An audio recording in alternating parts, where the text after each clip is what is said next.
de rebondir. Mais c'est ça, ouais, c'est exactement ce que j'allais dire. C'est le jour du grenier, justement,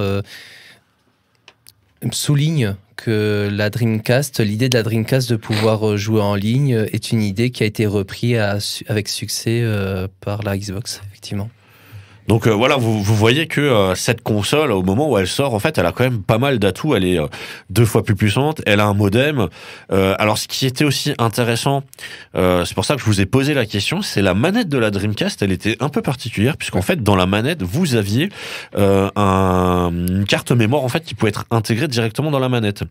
Et ça, c'était assez intéressant. C'est le visual memory parce que tout simplement, vous pouviez non seulement enregistrer vos parties, mais si vous regardez bien, le visual memory, en fait, il avait une forme d'une espèce de petite Game Boy, ce qui faisait que ça marchait surtout au Japon, mais au Japon, vous pouvez voir des gens qui jouaient avec le visual memory dans les trains, et en fait, qui jouaient vraiment. Bon, alors là, c'était vraiment des trucs en 2D assez laids, hein, mais qui pouvaient continuer leur partie de jeu le dessus. Donc, on avait aussi en fait un mélange entre la console et déjà un petit côté console portable, mémoire entre les deux. Donc, c'est la Nintendo Switch avant l'heure, en fait, ça aussi. Voilà, donc on a effectivement, vous voyez, ces gars avaient vraiment quand même mis du lourd. Donc 98-99, vous avez la console qui sort. Alors, il y a le modem, et c'est vrai que j'ai oublié de dire qu'il y avait 2 choses qui étaient quand même assez particulières. Alors, la première chose, c'est que sur une PlayStation, vous utilisiez tout simplement des CD-ROM. Donc, vous pouviez écouter de la musique, vous pouviez lancer vos jeux. Sur la Dreamcast, ils étaient partis sur ce qu'on appelle les GD-ROM. Donc, en fait, un autre format de CD qui avait la particularité, en fait, de pouvoir contenir 2 fois plus de mémoire qu'un CD-ROM classique. Donc ça veut dire que là aussi, en fait, vous pouviez sur un seul GD-ROM, en fait, avoir l'équivalent de 2 CD sur une PlayStation. Donc vous voyez qu'il y avait quelque chose d'intéressant. Et je vous ai dit tantôt, comme diraient les Québécois, que c'est ça, que on pouvait aller sur Internet puisqu'il y avait un modem intégré. Et donc, qui dit Internet, qui dit modem, qui dit le fait de se retrouver en fait à devoir gérer justement Google eBay, on a besoin de pouvoir afficher visuellement ce qu'on voit, et donc ça nécessite ce qu'on appelle un système d'exploitation. Et il s'avère que la Dreamcast est équipée d'un système d'exploitation qui est le système d'exploitation Windows CE, donc qui est un système d'exploitation qui a été utilisé par la console, et donc qui fait que... Oula. Alors, pour ceux qui nous écoutent, je crois incident en direct. Il y a eu un incident. Qu'est-ce que c'est que ça? C'est les caches du pied de la table qui se sont effondrées. Ok, personne n'est mort, on vous assure. Voilà. Le studio tient encore debout, vous inquiétez pas. Ne vous inquiétez pas, pour ceux qui nous écoutent, nous sommes toujours sur nos chaises. Et donc, cette console... On n'a pas dégringolé d'un étage, soyez rassurés.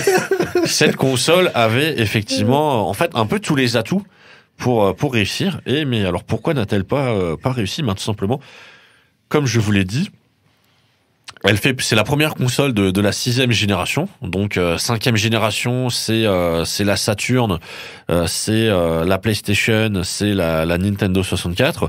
6e génération, vous avez la Dreamcast qui est la première, et ensuite, malheureusement pour elle va être enchaînée par la PlayStation 2, la GameCube, la Xbox.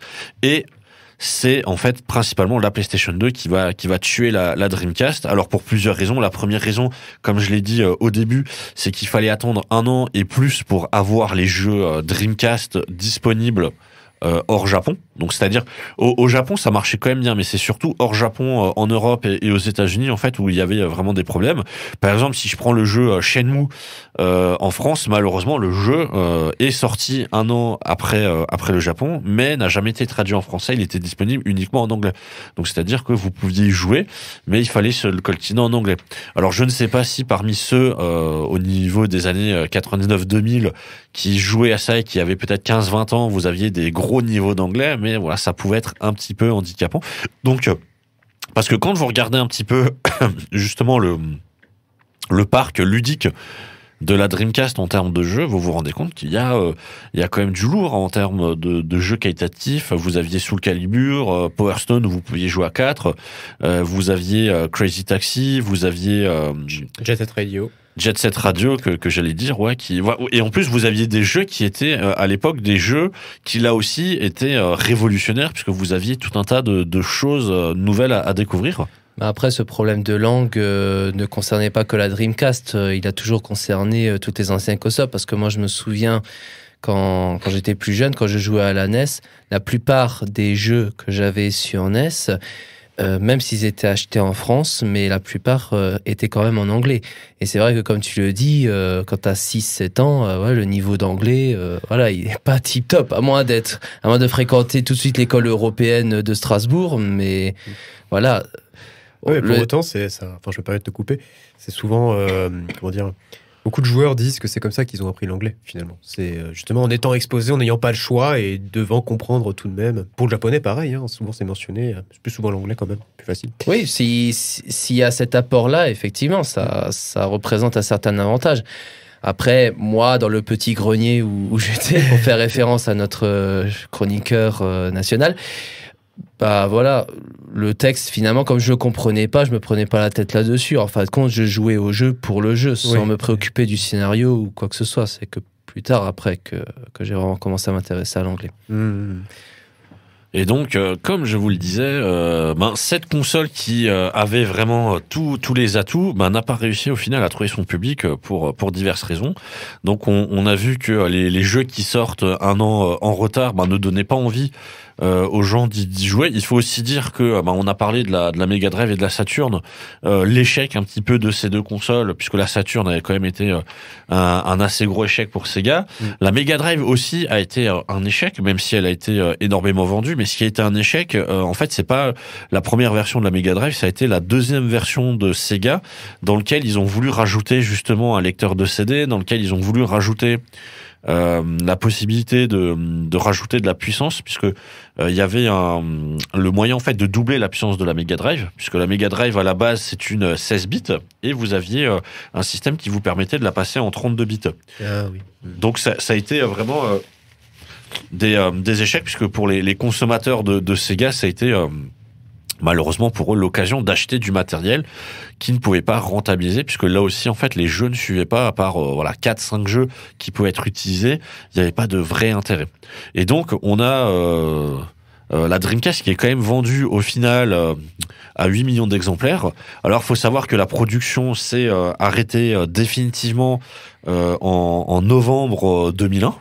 Donc voilà, c'est à ce moment-là que la Dreamcast s'arrête. À ce moment-là, on est à 8 millions d'exemplaires. Aujourd'hui, on est à 10 millions d'exemplaires, puisqu'il y avait des exemplaires qui avaient été fabriqués, qui ont continué de se vendre jusqu'à aujourd'hui. Donc on est quand même sur une dizaine de millions d'exemplaires. Le jeu le plus vendu est Sonic Adventure, avec 2,5 millions de copies. Voilà, ce qui reste quand même pas mal, mais malheureusement c'était pas suffisant pour Sega. Et donc en début je vous parlais justement du logo de la Dreamcast, qui est une spirale infernale.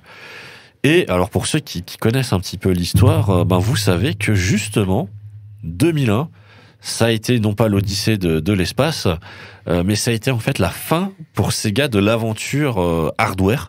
Donc c'est-à-dire que Sega, suite à l'échec moyen, on va dire, de la Mega Drive, suite à un gros échec de la Saturn, et suite à cet échec de la Dreamcast, où en fait ils n'arrivaient absolument pas à concurrencer la PlayStation, à concurrencer la GameCube, la Xbox, et en fait ils se sont retirés totalement de la création de consoles pour se consacrer uniquement sur les jeux vidéo. Donc il faut aussi rappeler que Sega, c'était quand même un acteur historique, avec Nintendo, puisque eux ils travaillaient énormément justement sur les arcades que vous pouviez retrouver dans les bars. En fait, c'était des spécialistes des arcades, et c'était devenu des spécialistes justement de la transposition du jeu d'arcade en console. C'est ça en fait aussi qui était la force à l'époque de la Mega Drive chez Sega. En fait, c'est qu'il y avait des jeux que vous retrouviez dans des arcades que vous étiez capable de retrouver. Soul Calibur, au risque de me tromper, c'était pas un arcade qu'on y jouait initialement, puis ça s'est transposé sur la Dreamcast. Alors c'est possible, mais je crois que ça a eu un gros succès, je crois. Je crois que le jeu le plus connu c'était peut-être Virtua Fighter, qui a été transposé. Mais effectivement, ou même Sonic, à l'époque, vous pouviez le jouer aussi sur arcade. Ça a été, vous le retrouviez aussi sur Mega Drive. Donc le jeu d'arcade